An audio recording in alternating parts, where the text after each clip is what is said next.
सबसे पहले मैं वीएलए अंबाला जी का स्वागत करता हूं। गुड मॉर्निंग मैम, बहुत बहुत स्वागत है आपका। Good morning Harshi, good morning to all viewers.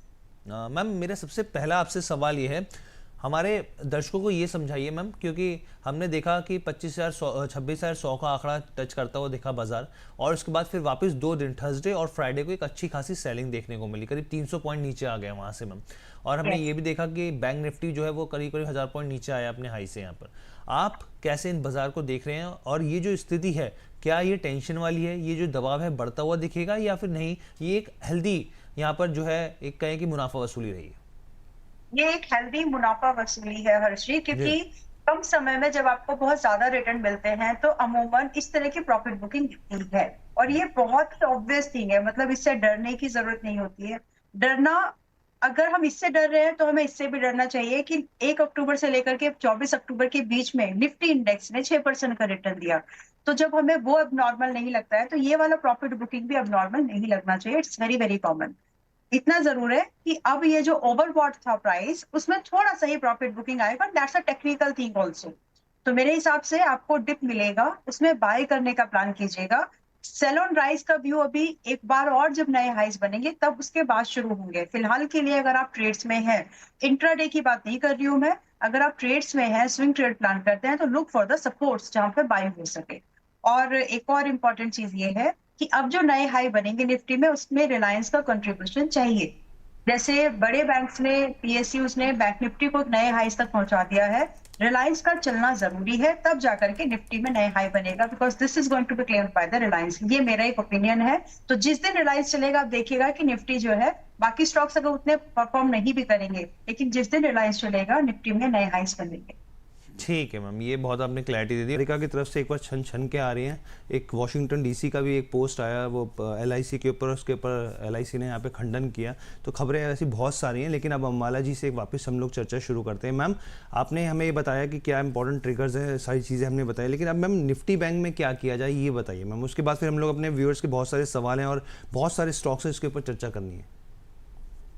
तो देखिए, निफ्टी बैंक में आज के दिन में अगर आपको प्राइस मिलता है, पहले तो हम सब ट्रेड कहां पर बनते हैं वो हम बात करेंगे। तो निफ्टी बैंक अगर आपको आज के दिन में 58,100 के पास में मिले तो वहां से एक सेल का ट्रेड पहला बनेगा। और अगर आपको बाइंग ढूंढनी है कि कहां पर हमारा बाइंग का ट्रेड बन सकता है, बाय ऑन डिप वाला, तो आज अगर हम एनीवेज अगर 57,300 एंड 400 के आसपास रहते हैं तो पहला अटेम्प्ट यहां से एक बाय का किया जा सकता है, जिसमें कि हमारा जो स्टॉप लॉस भी मेंटेन करके चलना होगा स्पॉट चार्ट पर, वो होगा 57,170 का। तो ये एक बाइंग का ट्रेड बनेगा इस लेवल से, और 58,100 से एक सेल का ट्रेड बनेगा। दोनों ही कंडीशन में जो स्टॉप लॉस, सेल वाले रेजिस्टेंस पे जो हमारा स्टॉप लॉस होगा स्पॉट चार्ट पर, वो होगा 58,270 का। तो ये एक छोटी सी रेंज है, और यहाँ पर आप फ्यूचर्स में ये लेवल्स आपको फ्यूचर में ज्यादा काम करते हुए, अच्छे काम करते हुए दिखेंगे अगर आप ट्रेड प्लान करते हैं। ठीक है तो मैम। बहुत एग्रेशन के साथ सेल नहीं करना है, आई मीन टू से। ठीक है मैम, ये आपने क्लैरिटी दे दी। एक व्यूअर का हम लोग सवाल ले लेते हैं यहाँ पे। जुबेर जी का कह रहे हैं, good morning sir, good morning ma'am, I am Asif. Ma'am ये जस्ट डायल के ऊपर जाना चाहते हैं, 368 शेयर्स ले रखे हैं इन्होंने 825 के भाव पर। कह रहे हैं कि क्या करना चाहिए, एक महीने, I can wait for 1 month, एक महीने इंतजार कर सकते हैं?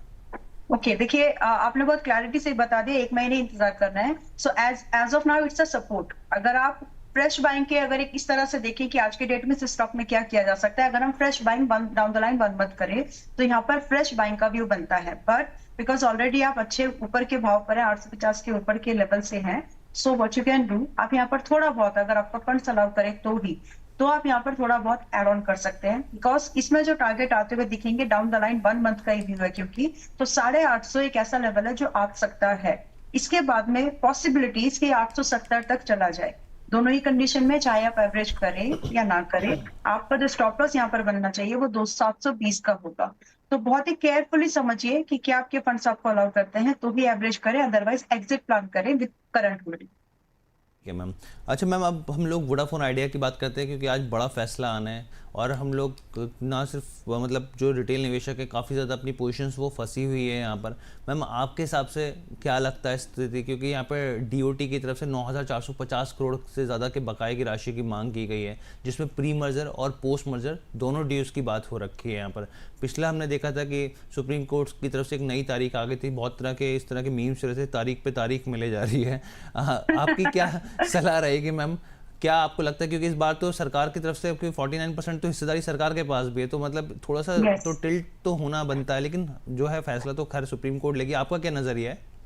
देखिए सब मैं 2-3 चीजों पर अपडेट देना चाहती हूँ। जी वोडाफोन हमने आपके ही शो पर भी रेकमेंड किया था 7.5 के आसपास में। जी 9.9.20 9.60 दो टारगेट्स थे, और भी टारगेट है अप टू 14 तक के इसके टारगेट्स थे। 9.6 का जो टारगेट था वो कल हिट हुआ है। तो अगर आप लोग 7.5 के भाव से हैं तो आप यहाँ पर प्रॉफिट को बुकिंग कंसीडर कर सकते हैं। बट अगर आप एक ओवरऑल आउटलुक पूछ रहे हैं कि आगे क्या, तो अभी भी इसमें मुझे लगता है कि अपसाइड की मूवमेंट बची हुई है, यानी हम थर्ड एंड फोर्थ टारगेट जो दिए थे वोडाफोन को उसके लिए वेट कर सकते हैं। सो इन माय ओपिनियन अब जो फ्रेश बाइंग करेंगे उनके लिए महंगा है ये this is need to be underscore कि जो आज बाय कर रहे हैं उनके लिए डेफिनेटली ये महंगा है, क्योंकि 7.5 रुपए पर बाय करने वालों के लिए ऑलरेडी एक अच्छा प्रॉफिट बुकिंग बन रहा है।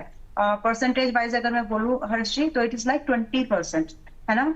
तो फ्रेश बाइंग करना है तो लिमिटेड एक्सपोजर रखना पड़ेगा। वन थिंग, टारगेट जो अभी येट टू कम है, जो हो सकते हैं हिट होंगे, वो है लगभग 11 रुपए का, एंड उसके बाद में आप 12.5 रुपए एंड 14 रुपीज, ये 2-3 और टारगेट्स के लिए आप वेट कर सकते हैं।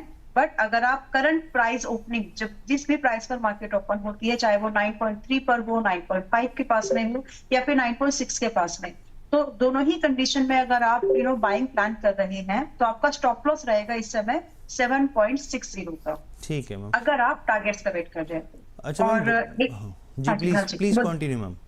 ओके, एक और स्टॉक था जिसमें मुझे प्रॉफिट बुकिंग का अपडेट देना, अदरवाइज रह जाएगा। जी देखिए बीडीएल था, जब बीडीएल जेपी प्रकाश का जब न्यूज आया था तो उस समय ये काफी लाइमलाइट में था। जी तो 440 के आसपास, 420 के आसपास हमने इसमें बाइंग रिकमेंडेशन दी थी, और 500 का टारगेट था, 495 500, तो जो लास्ट ट्रेडिंग सेशन में हिट हो गया है।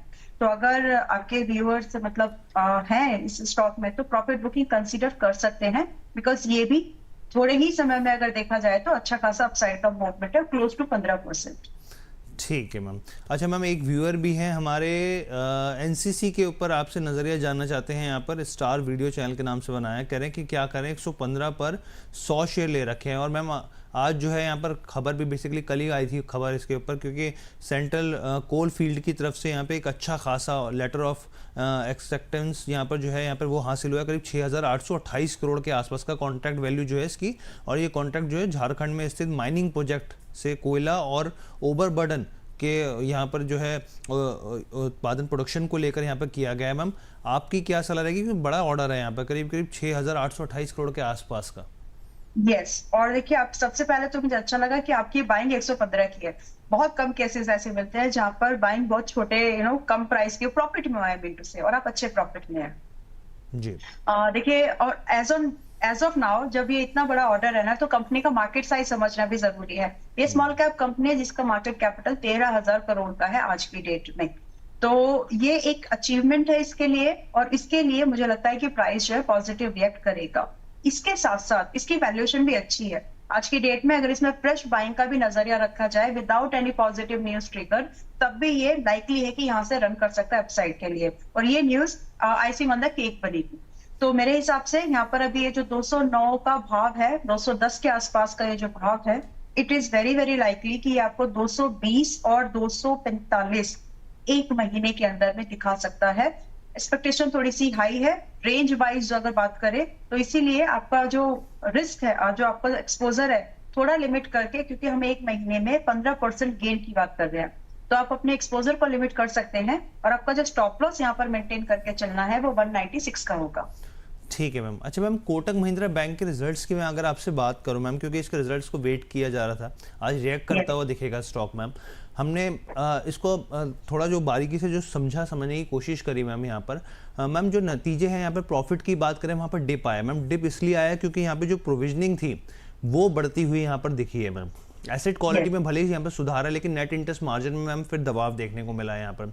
तो मैम अलग अलग तरह के पैरामीटर्स के हिसाब से देखा जा रहा है इसको, क्योंकि ये मान के चल रहे थे स्ट्रीट की भाई थोड़ा दबाव आपको प्रॉफिट में देखने को मिलेगा क्योंकि प्रोविजनिंग बढ़ती हुई थी, लेकिन यहाँ पे एसेट क्वालिटी में सुधार है, यहाँ पे कासा जो है वो बेहतर होता हुआ दिखा, ये एक पॉजिटिव पॉइंट हो गया। दूसरी और नेट इंटरेस्ट मार्जिन जो है वहाँ पर दबाव है प्रोविजनिंग की वजह से, यहाँ पर नेट प्रॉफिट कम है। मैम क्या करना चाहिए, क्या सलाह रहेगी आपको?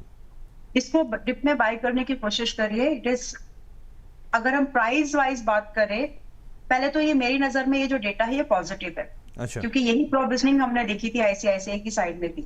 अभी ओवरऑल अगर मैं बात करूं तो प्राइस जो है एक ऐसे पैटर्न को बना रहा है, फ्लैग एंड पोल पैटर्न की फॉर्मेशन हो रही है, प्लस जो इसका आरएसआई है वो भी थोड़ा सा भी ओवरबॉट है। So this give an insights कि यहाँ से थोड़ा ही स्लाइड हो सकता है, बहुत ज्यादा नहीं, और वही आपकी बाइंग रेंज बनना चाहिए अगर आपका आउटलुक आज से लेकर के 2 महीने से 6 महीने का है। ठीक है, अब इसमें जो हमारी बाइंग बनेगी वो लगभग अभी ये है 2190 के आसपास से कल क्लोज हुआ, एंड पॉसिबली हमें यहाँ पर 2150 के आसपास और 2200, यानी ये 50 पॉइंट की रेंज है, जिसका मतलब ये है कि ये जो करंट भाव है ये खरीदने लायक है, लेकिन आप ग्रेजुअल मोड पर इसको खरीद सकते हैं, सारी ही क्वांटिटी एक बार में ना लगाएं। सो इस कंडीशन में जो हमारा एक स्टॉप लॉस लेकर के हम इसमें चलेंगे बाइंग बायस के साथ में, यानी लॉन्ग व्यू के साथ में 2050 का स्टॉप लॉस मेंटेन करें, और टारगेट के एक्सपेक्टेशन जो रख सकते हैं हम लोग वो 2340 से लेकर के, यानी 2340 से लेकर के अप टू 2500 का टारगेट हम यहाँ पर एक्सपेक्ट कर सकते हैं। और ये स्विंग टारगेट है, यानी शॉर्ट टर्म से मिड टर्म का व्यू आपको लेकर के चलना है। आउटलुक पॉजिटिव है, इस न्यूज को पॉजिटिव कंसीडर करिए। ठीक है मैम। एक हमारे व्यूअर है मैम चेतु शाह जी, कह रहे हैं कि ओएनजीसी में क्या किया जाए, 150 शेयर्स हैं 159 के भाव पर। मैम अब तो जिस तरीके से डील जो चर्चा पॉजिटिव, अब तो चाइना की तरफ से भी आया है कि हाँ भाई स्थिति जो है चाइना के साथ अमेरिका के साथ बहुत पॉजिटिव है मैम, और क्रूड में हम लोग देख रहे हैं धीरे धीरे जो है स्केल अप करता हुआ, इंच अप करता हुआ दिख रहा है मैम, अगर हम लोग यहाँ पे क्रूड की बात करें। दूसरी चीज़ मैम, यहाँ पर हम लोग सब जानते हैं कि करीब 74% जो प्रोडक्शन है मैम, अगर हम यहाँ पे घरेलू बाजार की बात करें, चाहे हम नेचुरल गैस में बात की क्रूड की, तो वो प्रोडक्शन जो है ओएनजीसी करता है मैम। कैसे आपका नजरिया रहेगा, क्या करना चाहिए यहाँ पर? देखिए, पहले तो मैं एक क्रूड की जब बात हुई है तो एक डिस्क्लोजर देना जरूरी है जी। कि अभी अभी हमने, यानी लास्ट वीक में ही जब क्रूड 5350 पर चल रहा था, नवंबर सीरीज बाइंग 5340 पर चल रहा था, तो लॉन्ग पोजीशन इनिशिएट कराई थी, और जिसमें कि 5500 का एक पहला टारगेट था क्रूड कमोडिटी में, तो वो हिट हो चुका है।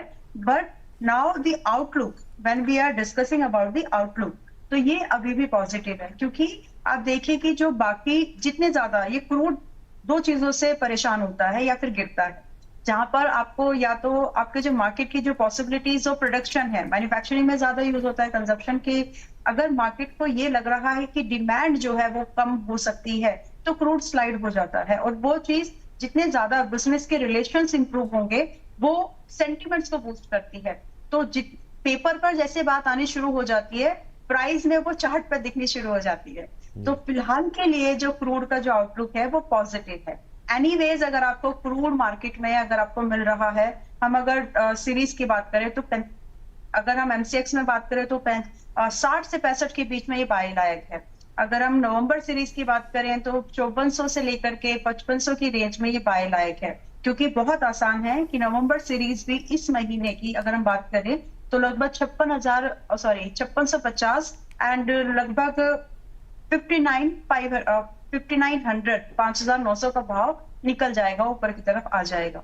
तो ये पॉजिटिव आउटलुक है। क्रूड में भी अगर कोई पोजीशन को इनिशिएट करना चाहते हैं तो ठीक है मैम। मैम जेन टेक्नोलॉजीज पर आपका नजरिया क्या है, क्योंकि नतीजे मैम वीकेंड पर आते हुए दिखे हैं यहाँ पर, और प्रॉफिट जो है वो 4.7% अगर वाई ऑन वाई बेसिस पर देखें तो यहाँ पर मैम एक हल्की से यहाँ पर दबाव देखने को मिला है यहाँ पर। इसके अलावा अगर हम लोग और चीज़ें देखें यहाँ पर कंपनी के, अगर हम लोग देखें तो कमाई में जो है वो थोड़ी बहुत स्थिति जो है वो बेहतर होती हुई दिखी है, लेकिन मैम पिछले हम लोग देखें कुछ समय से यहाँ पर जेन टेक्नोलॉजी में दबाव ज़रूर दिखा है स्टॉक के अंदर, और आपकी क्या सलाह रहेगी यहाँ पे आफ्टर नतीजों के बाद क्या करना चाहिए? जेंटेक का जवाब देने से जस्ट एक मिनट, ओएनजीसी पूछा था किसी ने, तो ओएनजीसी पर जो आउटलुक है पॉजिटिव है, लेकिन आपको ग्रेजुअल बाइंग लेनी है। अपकमिंग टारगेट 270 से 290 के होंगे, बाइंग पेज बनती है लगभग 250 से 255 की, स्टॉप लॉस मेंटेन 235 का करना है, क्योंकि आपके व्यूअर का सवाल था तो जी इसलिए जी देना प्लीज जरूरी मैम, है। जी जी जी। ओके, सो जेनटेक में देखिए, मेरा ये स्टॉक ऑफ द वीक के लिस्ट में है। अगर आपका टाइम अलाउ होगा तो मेरे पास कुछ स्टॉक्स है, क्योंकि आज मंडे है, तो कुछ ऐसे स्टॉक्स मैंने फाइंड किए हैं जो स्टॉक ऑफ द वीक की कैटेगरी में है और अच्छा मूवमेंट कर सकते हैं। And in that list one is Gentech Technologies. तो आज के डेट में ये ऑलमोस्ट 1395 की रेंज में है, यानी क्लोज टू 1400 के पास में है। यहाँ पे जो टारगेट बन सकते हैं अप्रोक्सीमेटली, अगर मैं बात करूं तो 1460 एक पहला टारगेट बनता है यहाँ पर, जो कि आगे तक स्ट्रेच हो सकते हैं अप्रोक्सीमेटली 1550 तक। तो ये वीकली टारगेट है, अगर कोई कंसीडर करना चाहे तो कर सकते हैं। हाउएवर, अगर आप 3 महीने का आउटलुक लेकर चले तो यहाँ पर आपको अप्रोक्सीमेटली 1700 तक का भाव दिख सकता है। ठीक दोनों, है। और जो स्टॉप लॉस है वो होगा 1320 का। ठीक है मैम, यानी कि वो जो पूरी लिस्ट है, बस हम अपने व्यूअर से कहते हैं कि आप हमारे साथ बने रहिए। आखिरी में मैम से पूछ लेंगे कौन कौन से स्टॉक्स हैं, वो मैम हमारे साथ शेयर कर देंगी, तो उसके ऊपर चर्चा कर लेंगे। मैम एक और स्टॉक आईटी से जुड़ा हुआ मैम, कोफोर्ज के नतीजे आए और नतीजे मैम ठीक ठाक रहे हैं। अगर हम लोग यहाँ पे देखेंगे, देखिए स्क्रीन पर है प्रॉफिट, अगर हम लोग क्वार्टर ऑन क्वार्टर बेसिस पर देखें तो 18.4% यहाँ पे जो है वो बढ़ता हुआ दिखा है। इसके अलावा मैम अगर रेवेन्यू की बात करें तो 8% रेवेन्यू बढ़ा है यहाँ पर। एबिट की बात करें 34.2% की बढ़ोतरी देखने को मिली और मार्जिन्स में भी मैम काफ़ी जो स्थिति है वो बेहतर होती हुई दिखी है। डिविडेंड जो है वो 4 रुपये का प्रति शेयर के भाव के हिसाब से दिया जा रहा है। और यहाँ पे जो इंटरेस्टिंग चीज़ है, टोटल कॉन्ट्रैक्ट वैल्यू जो है वो 51.4 करोड़ डॉलर के आसपास रही है। यहाँ पे जो बढ़त दिखाती है, यहाँ पे 5 बड़े सौदे हुए हैं यहाँ पर एशिया और यहाँ पे हम लोग अगर देखें नॉर्थ अमेरिका में, तो उससे ये जो रेवेन्यू है वो आई है। और 12 महीने की जो एक्विजिशन ऑर्डर बुक है वो 1.63 अरब डॉलर के आसपास पहुंच गई, यानी कि 26% का जंप, एक अच्छा खासा जंप जो है यहाँ पर जो है एक्विजिशन ऑर्डर बुक में भी देखने को मिल रहा है। मैम क्या करना चाहिए, कैसा है आपको लग रहा है यहाँ पे, क्योंकि आईटी के नंबर अब जो लोग स्ट्रीट जो एक्सपेक्टेशन थी या फिर कहेंगे एक निवेशक के तौर पे भी जो कंसर्न था वो हल्का हल्का छटता हुआ दिखा है मैम। यस, तो देखिए हर्षी, जो आज की डेट में जो बाजार एक्सपेक्ट कर रहा है वो बस ये एक्सपेक्ट कर रहा है कि टैरिफ, वॉर, इन सब के बाद में रिजल्ट बहुत खराब ना आए। रिजल्ट अच्छे आए एक अलग बात होती है, रिजल्ट बहुत खराब ना आए एक दूसरा आउटलुक होता है। तो फिलहाल का जो आउटलुक बाजार में चल रहा है वो ये ही है कि किसी भी कंपनी के जिसमें हम इन्वेस्टेड हैं एज एन म्यूचुअल फंड या whatever, as a big hand और बिग शार्क, रिजल्ट बहुत ज्यादा खराब नहीं आने चाहिए। और जहां जहां पर ये चीज प्रूव हो रही है वहां वहां पर आपको एक पॉजिटिवनेस दिखेगी प्राइस में। एंड कोफोर्ज के केस में भी, जहां पर आईटी में एक्सपेक्टेशन थी कि शायद ये बहुत ज्यादा ट्रबल में रहने वाली है, कोफोर्ज इज समथिंग जिसने पॉजिटिव रिजल्ट दे दिए हैं, तो इसका असर हमें पॉजिटिव आउटलुक के हिसाब से ही देखना चाहिए। रही बात, 2 चीजों में यहाँ पर थोड़ा सा एक कंसर्न आता है, बस इसका वैल्यूएशन। आज की डेट में कंपनी अपने जो भी प्रॉफिटेबिलिटी को दे रही है उसके अगेंस्ट में एक अच्छा खासा मल्टीपल्स यानी प्रीमियम बोल सकते हैं आज की डेट में चार्ज कर रही है। अगर हम प्राइस की भाषा में बात करें तो सेक्टर का मल्टीपल 17 है, स्टॉक का लगभग 50 है। तो सिर्फ that is the only thing जो कि इसको एक स्लो मूवमेंट दिलवा सकती है। पर अगर हम बात करें कि क्या ये अपसाइड की मूवमेंट को कंटिन्यू करेगा, यस। तो क्या प्रेस इस लेवल पर बाय कर सकते हैं, यस। टारगेट की एक्सपेक्टेशन जो हम देखेंगे, लगभग जिस भी प्राइस पर आज ये खुलता है, चाहे वो 1700 हो या फिर 1770, इस रेंज में अगर आज के डेट में ये ओपन होता है, despite of the gap up थोड़ा बहुत चल जाएगा। इसमें जो हमें टारगेट मिलने की एक्सपेक्टेशन रखनी चाहिए with in 1 month, 1850 and approximately 1900, ये 2 टारगेट तो मिल सकते हैं। इसके बाद अगर आप चाहें तो ट्रेल कर सकते हैं, और भी पॉसिबिलिटीज है। आईटी इज समथिंग, आईटी एक ऐसा पॉकेट है जिसमें कि सबसे ज्यादा प्रेशर पड़ा था यूएस के आईटी टैरिफ्स वगैरह इन सब की वजह से, वीजा का जो कंसर्न आया था उसकी वजह से। एंड ये रीबाउंड जितने जितने हमारे रिलेशन उसके साथ में इंप्रूव होंगे, ये आपको एक ग्रोथ अपॉर्चुनिटी दे सकता है, रादर कि हमारा ईटीएफ को बीट करेगा एक दिन, मिड कैप को भी एंड आपके इंडेक्स, मेन इंडेक्स को भी। वेल, जो इसमें स्टॉप लॉस मेंटेन करना है कोफोर्ज में वो 1650 का होगा। जी ठीक है मैम, ये आपने क्लैरिटी दी। एक व्यूअर का हम लोग सवाल ले लेते हैं, और ये जो सवाल है ये है रीगल के ऊपर, अजय कुमार नायर जी का। 128 के भाव, 128 के में 120 हैं अभी, ये इन्होंने थोड़ा सा क्लैरिटी से लिखते, 128 का इन्होंने शायद ले रखे भाव पर 120 शेयर्स ले रखे हैं, 6 महीने तक इंतजार कर सकते हैं। मैम मुझे याद है कि इसी साल इसका आईपीओ आया था और अच्छी खासी करीब 35 से 36% के आसपास की लिस्टिंग हुई थी। मक्का से कई तरह के प्रोडक्ट्स ये बनाती है और ये कंपनी हम लोग कवर किया था हमने जब आईपीओ आया था। आप कैसे स्टॉक को देख रहे हैं मैम, क्या करना चाहिए? देखिए जो महंगा हुआ था प्रीमियम लिस्टिंग की वजह से वो अभी एडजस्ट हो गया है, और at the time of IPO जिसका प्राइस बैंड था वो भी अभी एडजस्ट हो गया है। जी तो जो भी लोग खरीदने पे इंटरेस्टेड हैं, दिस इज द टाइम, अगर आप एक बेट ले सकते हैं जिनसे आईपीओ मिस हो गया या जिन्होंने ऑलरेडी प्रॉफिट बुकिंग कर ली है, they can consider it now to buy. ये 95 के आसपास है। स्टॉप लॉस जरूर ध्यान में रखिएगा और एक्सपोजर भी लिमिटेड रखिएगा। रीजन ये है कि ये जब रेंज जो इसमें ट्रेड होगी वो वाइड रेंज होगी, तो एक ही बात है कि आप एक लार्ज कैप स्टॉक में एक महीना होल्ड करके 5% गेन ले, या फिर एक स्मॉल कैप स्टॉक में एक महीना होल्ड करके 15% गेन ले, तो बात एक ही है। लेकिन risk management is something that one two consider. इसके लिए जब आप ऐसे स्टॉक में पैसा लगा रहे हैं जो छोटा है, हाई बीटा स्टॉक है, तो वहां पर आप अपने एक्सपोजर को लिमिट जरूर करें अगर आपका रिस्क एग्रेशन कम है तो। नाउ ठीक 95 के आसपास ले सकते हैं। टारगेट जो इसमें जाएगा पहला वो 104 का एंड दूसरा टारगेट लगभग 120 का होगा। इसके बाद भी बुकिंग करने की सजेशन नहीं होगी, ट्रेल करिएगा 115 पर, और स्टॉप लॉस जो मेंटेन करना वो 181 का होगा, 81 रुपए। ठीक है। अब हम लोग एसबीआई कार्ड्स के नतीजों की बात कर लेते हैं मैम। और एसबीआई कार्ड के नतीजों को अगर हम लोग देखें यहाँ पर, तो साल दर साल के हिसाब से यहाँ पर 10% की बढ़ोतरी देखने को मिली है यहाँ पर, और 445 करोड़ का जो मुनाफा है वो आता हुआ यहाँ पर देखा है। इसके अलावा अगर आप रेवेन्यू की बात करें यहाँ पर, तो 12 करीब 12.5% का जंप यहाँ देखने को मिला है।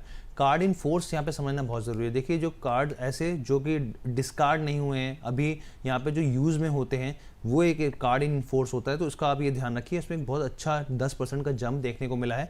और अगर आप ROA की बात करें तो इसमें भी एक अच्छा खासा नहीं, इसमें एक हल्की सी एक स्लाइटली सा यहाँ पे गिरावट देखने को मिली पॉइंट के आसपास के, लेकिन यहाँ पर जो कार्ड इन फोर्स है ये एक अच्छा नंबर दर्शा रहा है, जो बेहतर स्थिति है। मैम आपकी क्या सलाह रहेगी यहाँ पर? और इसके अलावा जो स्पेंड जो है यहाँ पर, स्पेंडिंग भी इंक्रीज होती हुई दिखी है यहाँ पर, जो नंबर्स हैं वो भी मैम क्वार्टरली बेहतर 15% का जंप यहाँ पर दिखा रहे हैं। देखिए डेटा पॉजिटिव है, प्राइस एक्शन भी पॉजिटिव है, बट आपको जो आज की डेट में एक जो यहाँ पर दो चीजें यहाँ पर देखने लायक है कि एक तो ये अपने फ्रेश इन्वेस्टमेंट के पॉइंट ऑफ व्यू से आपको थोड़ा सा एक्सपोजर कम रखना पड़ेगा। रीजन इज दिस कि अभी अभी ये अच्छा खासा मूवमेंट कर चुका है, लगभग क्लोज टू 20% का अपसाइड मूवमेंट अभी अभी सितंबर से अब तक किया है।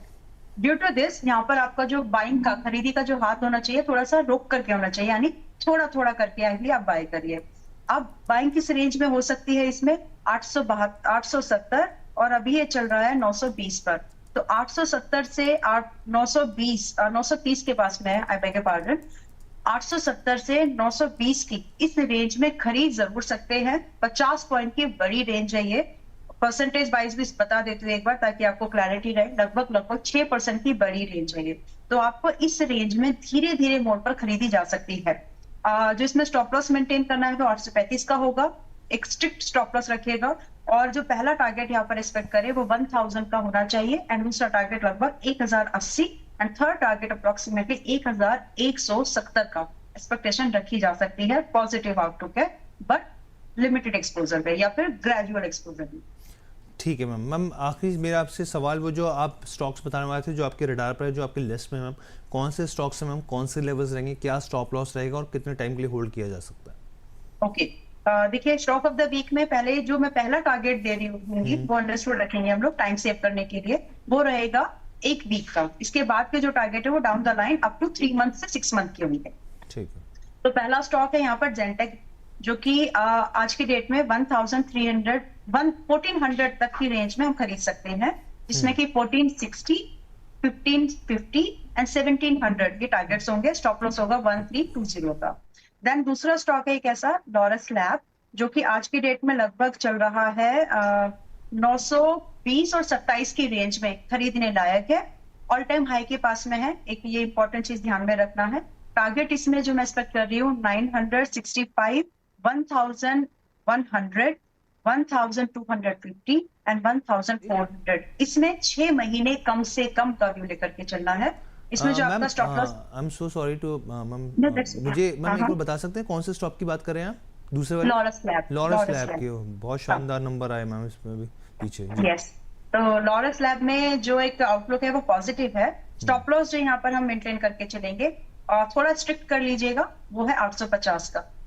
ठीक है, एक्चुअली आप इसको 840 करिए, क्योंकि स्टॉप लॉस हिट नहीं होना चाहिए और जो मूवमेंट पॉसिबल है वो अपने पॉकेट में आनी चाहिए। तो थोड़ा सा यहाँ पर हम अपने स्टॉप लॉस को और थोड़ा डीप कर लेंगे, 840 का स्टॉप लॉस मेंटेन करेंगे।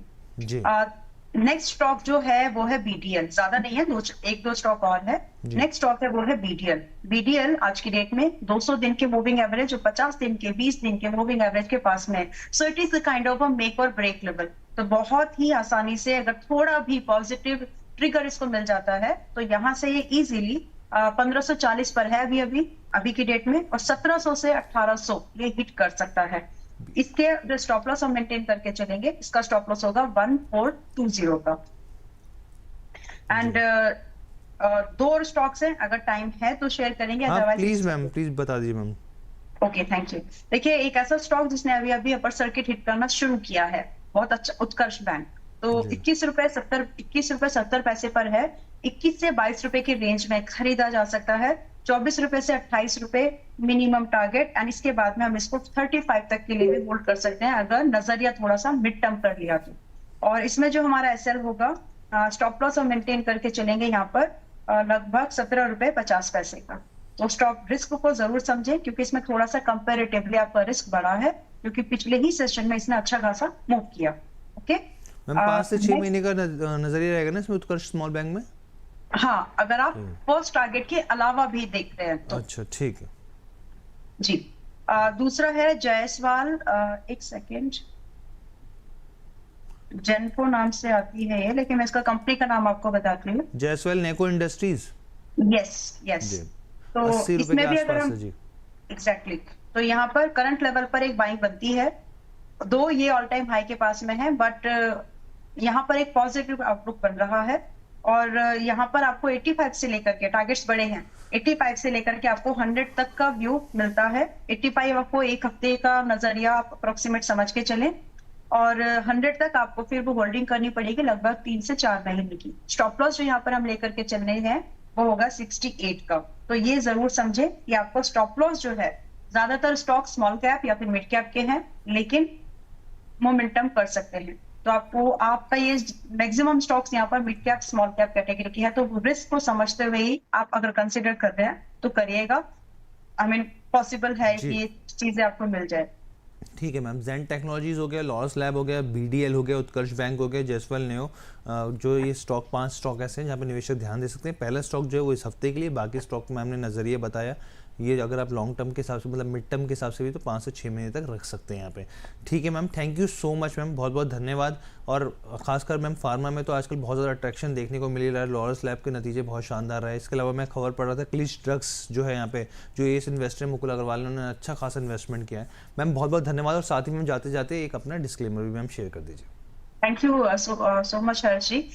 डिस्क्लेमर यही है कि जो भी रिकमेंडेशन है वो यही वीडियो, यही डेटा हमारे मेंबर्स के पास भी शेयर किया जाएगा जी। तो it's a kind of a premium recommendation, तो लोग चाहे तो कंसिडर कर सकते हैं। हालांकि मेरे पोर्टफोलियो में इन पूरे स्टॉक्स में से आज की डेट में कोई भी स्टॉक नहीं है, as when we are discussing on 27 October. ठीक है ma'am, thank you so much ma'am, बहुत बहुत धन्यवाद हमारे साथ जुड़ने के लिए। प्रतिभूति बाजार में निवेश बाजार जोखिमों के अधीन है। निवेश करने से पहले सभी संबंधित दस्तावेजों को ध्यान से पढ़ें।